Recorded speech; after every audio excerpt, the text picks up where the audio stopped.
I frequently traveled abroad, visiting Singapore and also China for, banking business. And after I defected in 2003, living in the free world, I felt that, a lot of things are wrong in North Korea. They are not given, basic human rights for most of the people. They cannot move freely. They cannot choose freely their job, and they cannot, go abroad as an exchange student. They cannot possess their passports. They cannot have religion. So, in every aspect of North Korean people, all rights are abused, and they're abused, and they do not know even what human right means.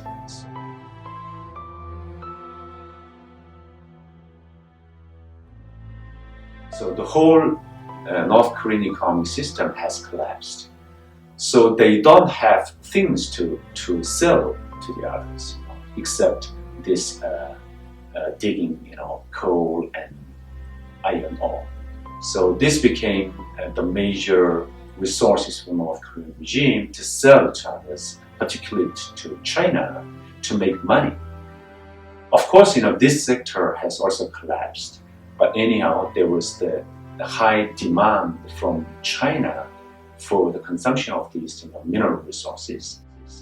And also in North Korea, they began to develop the private transactions and market elements. Of course, it was not fostered by the regime, but by individuals and by the public themselves. So they could develop themselves a way to mobilize the resources like coal and iron ore and sell it to China, not through the state trading system, but through the private and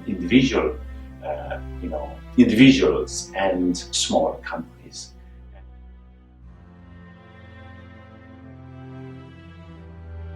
Actually, North Korea is running a kind of caste system. They classify their own people in different categories, and they have born status and they have social status. So everybody, when they are born, they are given a kind of status, a classification. And from good family, they can have better job, they can be promoted easily, they can have better education, better housing, and better salary and better rationing. But when they are born from bad families and bad classification, then they enjoy less privileges. They are always marginalized, and the most difficult job in North Korea is mining, coal mining, and iron ore mining and farming.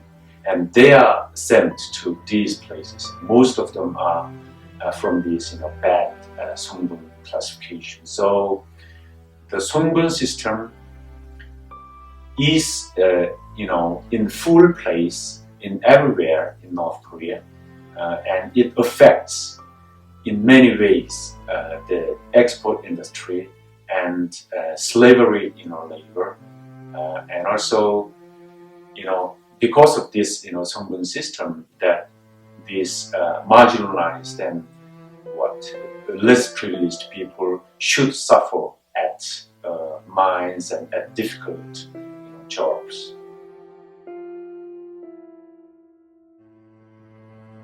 Of course, Kim Jong-un himself and North Korean regime and North Korean Workers' Party. In the last 7th Party Congress, Kim Jong-un became the chairman of North Korea's Workers' Party. And he's in charge of everything.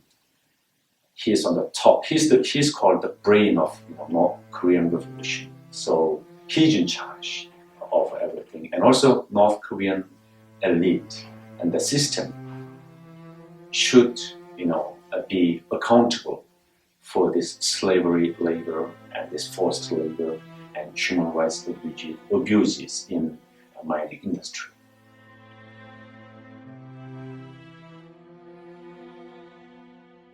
The money from these resources are used for nuclear and missile program and development.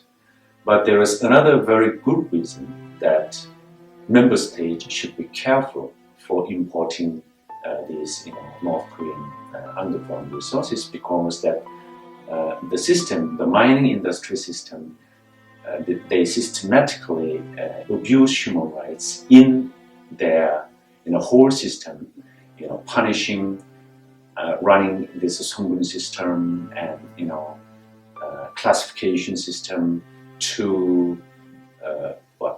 abuse human rights of their own people. So these products are produced through the system of a lot of human rights abuses and human rights break. So this is another reason that member states should be very careful in importing North Korean resources.